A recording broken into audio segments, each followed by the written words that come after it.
Vous-même et vos ministres, vous dites depuis quelques jours, quelques semaines, que la règle, dorénavant, sans qu'on sache jusqu'où cette règle nous mène, c'est le télétravail pour le plus grand nombre possible. À quel étiage? 50% du temps? Alors, 80%? non, mais... 100%? Et puis il y a le privé, sur lequel vous n'avez pas le droit directement d'intervenir, et la fonction publique. Qu'est-ce que vous dites aux 5,5 millions de fonctionnaires?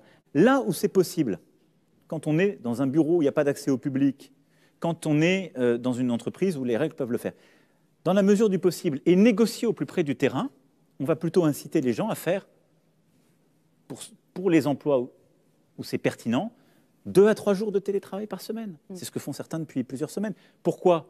Parce que ça réduit un peu la pression collective et la circulation. Garder des distances, plus d'1 mètre.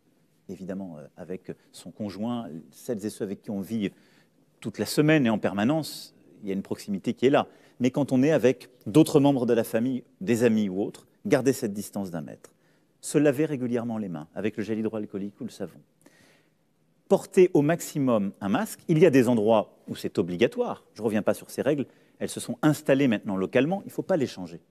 Par contre, au maximum, quand on est à l'intérieur, qu'on ne peut pas respecter ces règles, même dans des réunions privées, il faut mettre au maximum ce masque. Et c'est une forme de discipline, de réflexe qu'on doit prendre. C'est une recommandation que je fais là. Mais si on veut être précautionneux, réduire le risque pour soi et les autres, il vaut mieux le prendre, y compris en famille ou avec des amis. Et... 4e règle, pas possible pour tout le monde, France entière, aérer régulièrement. Il faut aérer, les scientifiques nous disent, 10 minutes 3 fois par jour. Mais aérer de manière régulière. Il y a des protocoles qui sont faits d'ailleurs dans les écoles comme chez les professionnels de santé, c'est important.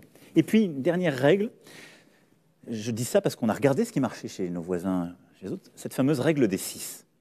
Au restaurant, on l'a dit, je remercie une fois encore nos restaurateurs, on a dit pas plus de 6 à table. Eh bien, au maximum, pour notre vie personnelle, il faut qu'on fasse ça.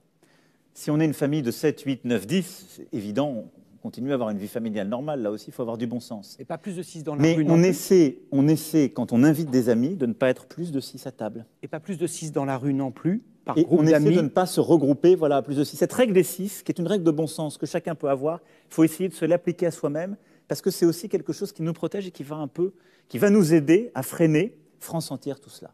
Je précise que nous venons à peine d'enlever nos masques à l'instant et que nous sommes chacun à 2 mètres l'un de l'autre, ce qui permet de ne pas prendre de risque de contamination.